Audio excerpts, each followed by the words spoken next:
Recent ಆಗಿ ಅಮಿತ್ ಶಾ ಅವರು ಒಂದು ಸ್ಟೇಟ್ಮೆಂಟ್ ಅನ್ನ ಕೊಡ್ತಾರೆ.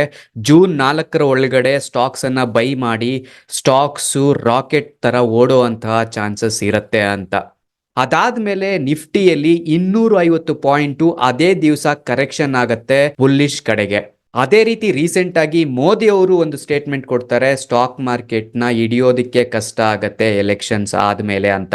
ಸೊ ಈ ರೀತಿ ನಿಜವಾಗ್ಲೂ ಏನಾದ್ರೂ ಆದ್ರೆ ನಾವು ಯಾವ ಸ್ಟಾಕ್ ಮೇಲೆ ಇನ್ವೆಸ್ಟ್ಮೆಂಟ್ ಮಾಡ್ಬೇಕಾಗತ್ತೆ, ಯಾವ ಸೆಕ್ಟರ್ ಮೇಲೆ ಫೋಕಸ್ ಮಾಡ್ಬೇಕಾಗತ್ತೆ, ಯಾವ ಸ್ಟಾಕ್ಸ್ ಇಂದ ನಮ್ಗೆ ಬೆನಿಫಿಟ್ ಆಗ್ಬೋದು ಮೋದಿ ಅವರು ಮತ್ತೆ ಪ್ರಧಾನ ಮಂತ್ರಿ ಆದ್ರೆ ಅಂತ ಈ ವಿಡಿಯೋದಲ್ಲಿ ನೋಡೋಣ. ವಿಡಿಯೋದಲ್ಲಿ ಮುಂದುವರಿಯೋಕೆ ಮುಂಚೆ ಇದು ಯಾವುದೇ ರೀತಿಯ ಪೊಲಿಟಿಕಲ್ ವಿಡಿಯೋ ಆಗಿರೋದಿಲ್ಲ. ನಾವು ಯಾವುದೇ ಪಕ್ಷವನ್ನ ಪ್ರತಿನಿಧಿಸ್ತಾ ಇರೋದಿಲ್ಲ, ಯಾವುದೇ ವ್ಯಕ್ತಿನ ಪ್ರತಿನಿಧಿಸ್ತಾ ಇರೋದಿಲ್ಲ.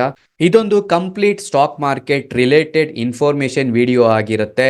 ನಾನೊಬ್ಬ ಸಾಮಾನ್ಯ ರಿಟೇಲ್ ಇನ್ವೆಸ್ಟರ್ ಆಗಿ ನಾನು ಸ್ಟಾಕ್ ಮಾರ್ಕೆಟ್ ನ ಯಾವ ರೀತಿ ನೋಡ್ತಾ ಇದ್ದೀನಿ, ಯಾವ ಪಕ್ಷ ಬಂದ್ರೆ ಏನಾಗಬಹುದು ಅನ್ನೋದ್ರ ಮೇಲೆ ಈ ವಿಡಿಯೋನ ರೆಕಾರ್ಡ್ ಮಾಡಲಾಗಿದೆ.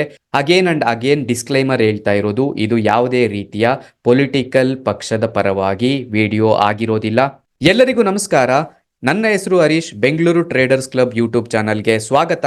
ನೀವೇನಾದ್ರೂ ನಮ್ಮ ಚಾನಲ್ಗೆ ಹೊಸಬ್ರಾಗಿದ್ರೆ ನಮ್ಮ ಚಾನಲ್ ಅನ್ನ ಸಬ್ಸ್ಕ್ರೈಬ್ ಮಾಡ್ಕೊಳ್ಳೋದು ಮರಿಬೇಡಿ. ಅಲ್ಲೇ ಪಕ್ಕದಲ್ಲಿರುವ ಬೆಲ್ ಬಟನ್ ಅನ್ನ ಪ್ರೆಸ್ ಮಾಡ್ಕೊಳ್ಳಿ. ಎಲ್ಲ ವಿಡಿಯೋಸು ನಿಮ್ಗೆ ಆನ್ ಟೈಮ್ ಸಿಗತ್ತೆ. ಇನ್ನೇನು ಲೋಕಸಭಾ ಎಲೆಕ್ಷನ್ ಮುಗಿತಾ ಬಂತು. ಎಲೆಕ್ಷನ್ ಮುಗಿದ ಮೇಲೆ ರಿಸಲ್ಟ್ ಬರಲೇಬೇಕು.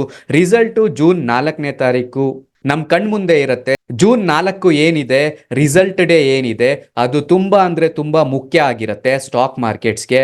ಯಾರೆಲ್ಲ ಇನ್ವೆಸ್ಟ್ಮೆಂಟ್ ಮಾಡಿದ್ದೀರಾ, ಯಾರೆಲ್ಲ ಇನ್ವೆಸ್ಟ್ಮೆಂಟ್ ಮಾಡಬೇಕು ಅನ್ಕೊಂಡಿದ್ದೀರಾ, ಈ ವಿಡಿಯೋನ ತಪ್ಪದೆ ಕೊನೆವರೆಗೂ ನೋಡಿ, ನಿಮ್ಗೊಂದು ಐಡಿಯಾ ಸಿಗತ್ತೆ.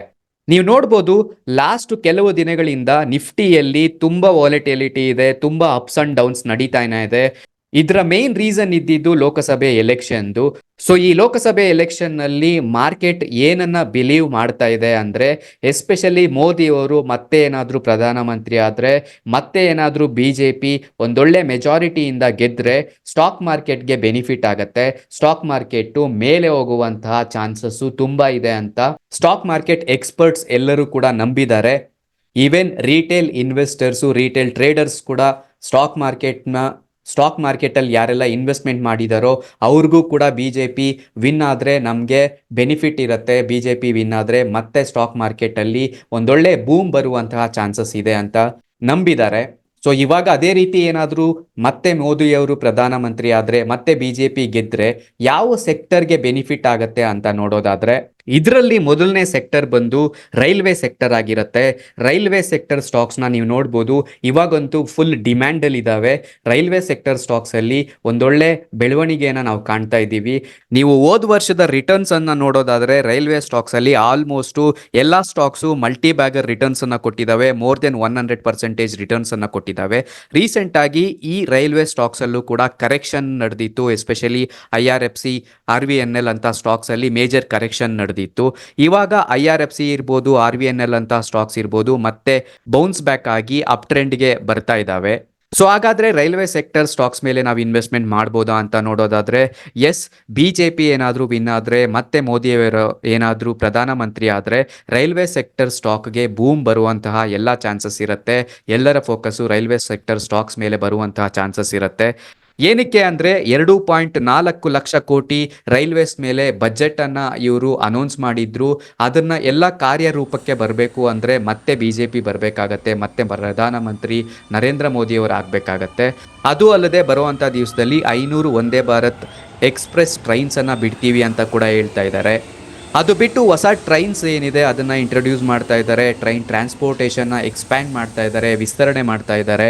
ಸೊ ಮೇಜರ್ ಆಗಿ ರೈಲ್ವೆನ ಅಭಿವೃದ್ಧಿ ಪಡಿಸೋದ್ರಲ್ಲಿ ನಮ್ಮ ಭಾರತ ಸರ್ಕಾರ ತುಂಬಾ ಅಂದ್ರೆ ತುಂಬಾ ಇಂಟ್ರೆಸ್ಟ್ ತೋರಿಸಿ ಅದ್ರ ಮೇಲೆ ತುಂಬಾ ಹಣನ ಖರ್ಚು ಮಾಡುವ ಸಾಧ್ಯತೆ ಇರೋದ್ರಿಂದ ಆ ಎಲ್ಲಾ ಮೇಜರ್ ಪಾಯಿಂಟ್ಸ್ ನಮ್ಮ ರೈಲ್ವೆ ಸೆಕ್ಟರ್ ಸ್ಟಾಕ್ಗೆ ಅನ್ವಯ ಆಗೋದ್ರಿಂದ ರೈಲ್ವೆ ಸ್ಟಾಕ್ಸ್ ಅಲ್ಲಿ ಮುಂದಿನ ದಿವಸದಲ್ಲಿ ಒಳ್ಳೆ ಬೆಳವಣಿಗೆ ಕಾಣಬಹುದು ಅಂತ ನಾವು ಎಕ್ಸ್ಪೆಕ್ಟ್ ಮಾಡಬಹುದು.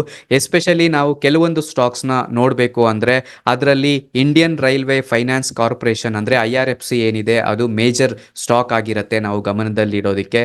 ಅದಾದ್ಮೇಲೆ IRCTC ಕ್ಯಾಟರಿಂಗ್ ಸರ್ವಿಸ್ ಅಲ್ಲಿ ಮೋನೋಪೊಲಿ ಸ್ಟಾಕ್ ಆಗಿರುವಂತಹ IRCTC ಕೂಡ ಒಳ್ಳೆ ಸ್ಟಾಕ್ ಆಗಿರುತ್ತೆ ರೈಲ್ವೆ ಸ್ಟಾಕ್ ಅಲ್ಲಿ. ಅದು ಬಿಟ್ಟು rail Vikas Nigam stock RVNL ಕೂಡ ಫೋಕಸ್ ಮಾಡಬಹುದು. ಇದರಲ್ಲಿ ಎಸ್ಪೆಷಲಿ ಮೇನ್ ಫೋಕಸ್ ಮಾಡಬೇಕಾಗಿರೋ ಸ್ಟಾಕ್ಸ್ ಬಂದು IRFC, IRCTC ಮತ್ತೆ RVNL ಅಂತ ಹೇಳ್ಬಹುದು. ಸೊ ಇದು ರೈಲ್ವೆ ಸೆಕ್ಟರ್ ಸ್ಟಾಕ್ಸ್ ಕತೆ. ಆದ್ರೆ ಎರಡನೇ ಸೆಕ್ಟರ್ ನಾವು ನೋಡ್ಬೇಕಾಗಿರುವಂತದ್ದು ಡಿಫೆನ್ಸ್ ಸೆಕ್ಟರ್ ಆಗಿರುತ್ತೆ. ಸೊ ನಮಗ್ ಗೊತ್ತಿರೋ ಪ್ರಕಾರ ಇಷ್ಟು ವರ್ಷದಲ್ಲಿ ಡಿಫೆನ್ಸ್ ಮೇಲೆ ಇಷ್ಟು ಸಾವಿರಾರು ಕೋಟಿನ ಯಾರು ಕೂಡ ಇನ್ವೆಸ್ಟ್ಮೆಂಟ್ ಮಾಡಿರ್ಲಿಲ್ಲ. ಸೊ ಕಳೆದ 10 ವರ್ಷದಲ್ಲಿ ನರೇಂದ್ರ ಮೋದಿ ಅವರು ಡಿಫೆನ್ಸ್ ಮೇಲೆ ತುಂಬಾ ಅಂದ್ರೆ ತುಂಬಾ ಇನ್ವೆಸ್ಟ್ಮೆಂಟ್ ಮಾಡಿದ್ದಾರೆ. ಸೊ ನಿಮ್ಗೆ ಗೊತ್ತಿಲ್ಲ ಅನ್ಸುತ್ತೆ, ಫಸ್ಟ್ ಡಿಫೆನ್ಸ್ ಏನೇ ರಿಲೇಟೆಡ್ ಐಟಮ್ಸ್ ಇರ್ಲಿ ಅದನ್ನ ಬೇರೆ ಕಡೆಯಿಂದ ಇಂಪೋರ್ಟ್ ಮಾಡ್ಕೊಳ್ತಾ ಇದ್ರು ಇಂಡಿಯಾಗೆ. But when comes to make in India concept ಅಂತ ಬಂದಾಗ, ಸೊ ಇದರಿಂದ ಡಿಫೆನ್ಸ್ ಸೆಕ್ಟರ್ ಅಲ್ಲಿ ಯಾವೆಲ್ಲ ಸ್ಟಾಕ್ ಮಾರ್ಕೆಟ್ ಅಲ್ಲಿ ಲೀಸ್ಟ್ ಆಗಿದಾವೆ ಆ ಸ್ಟಾಕ್ ಗೆ ತುಂಬಾ ಅಂದ್ರೆ ತುಂಬಾ ಬೆನಿಫಿಟ್ ಬಂತು. ಆಲ್ಮೋಸ್ಟ್ 3783 ಐಟಮ್ಸ್ ನಮ್ಮ ಲೋಕಲ್ ಅಂದ್ರೆ ಮೇಕ್ ಇನ್ ಇಂಡಿಯಾ ಕಾನ್ಸೆಪ್ಟ್ ಅಡಿಯಲ್ಲಿ ನಮ್ಮ ಭಾರತದಲ್ಲೇ ತಯಾರು ಮಾಡಲಾಗ್ತಾ ಇದೆ ಈಗ. ಎಸ್ಪೆಷಲಿ ಶಿಪ್ ಬಿಲ್ಡಿಂಗ್ ಇರ್ಬೋದು, ಏರೋಸ್ಪೇಸ್ ಇರ್ಬೋದು, ಈ ತರದ್ದು ಮೇಜರ್ ಸ್ಟಾಕ್ಸ್ ನ ನಾವು ಫೋಕಸ್ ಮಾಡಬೇಕಾಗತ್ತೆ. ಇದರಲ್ಲಿ ನಾವು ಟಾಪ್ 5 ಸ್ಟಾಕ್ಸ್ ನ ಫೋಕಸ್ ಮಾಡಬೇಕು ಅಂದ್ರೆ ಫಸ್ಟ್ ಗೆ HAL ಏನಿದೆ, ಹಿಂದೂಸ್ತಾನ್ ಏರೋನಾಟಿಕ್ಸ್ ಲಿಮಿಟೆಡ್, ಅದನ್ನ ಫೋಕಸ್ ಮಾಡಬೇಕಾಗತ್ತೆ. ಎರಡನೇದು ಮ್ಯಾಜಗಾನ್ ಡಾಕ್ ಶಿಪ್ ಬಿಲ್ಡರ್ಸ್ ಅಂತ, ಈ ಸ್ಟಾಕ್ಸ್ ಮೇಲೆ ಕೂಡ ನಾವು ಫೋಕಸ್ ಮಾಡಬೇಕಾಗತ್ತೆ. ಮೂರನೇದು ಕೊಚ್ಚಿನ್ ಶಿಪ್ ಯಾರ್ಡ್ ಏನಿದೆ, ಇದು ಕೂಡ ಒಳ್ಳೆ ರಿಟರ್ನ್ಸ್ ಅನ್ನ ತಂದು ಕೊಟ್ಟಿದೆ ಇನ್ವೆಸ್ಟರ್ಸ್ಗೆ, ಇದ್ರ ಮೇಲೆ ಫೋಕಸ್ ಮಾಡಬಹುದು. ನಾಲ್ಕನೇದು ಭಾರತ್ ಎಲೆಕ್ಟ್ರಾನಿಕ್ಸ್ ಲಿಮಿಟೆಡ್ ಮತ್ತೆ ಐದನೇದು ಭಾರತ್ ಡೈನಮಿಕ್ಸ್ ಅಂತ.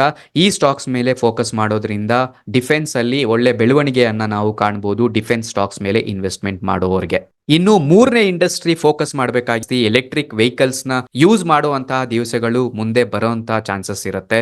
ಎಸ್ಪೆಷಲಿ 2030ಕ್ಕೆ 30% EV ಅಡಾಪ್ಷನ್ ಆಗಿರ್ಬೇಕು ಅಂತ ನಮ್ಮ ಗೌರ್ಮೆಂಟ್ ಒಂದು ಟಾರ್ಗೆಟ್ ಇದೆ.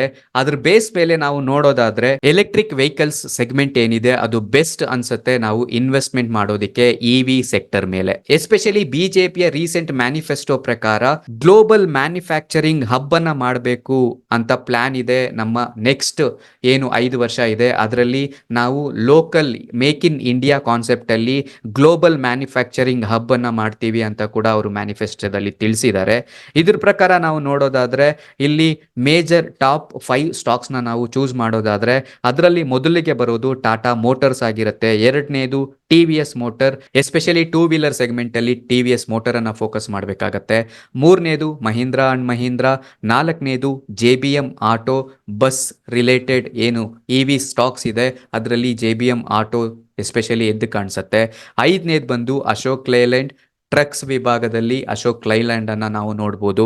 ಇನ್ನು ಇದು ಬಿಟ್ಟು ಎಲೆಕ್ಟ್ರಿಕ್ ವೆಹಿಕಲ್ಸ್ ಅಂತ ಬಂದಾಗ ಚಾರ್ಜಿಂಗ್ ಸ್ಟೇಷನ್ಸ್ ತುಂಬಾ ಇಂಪಾರ್ಟೆಂಟ್ ಆಗಿರುತ್ತೆ.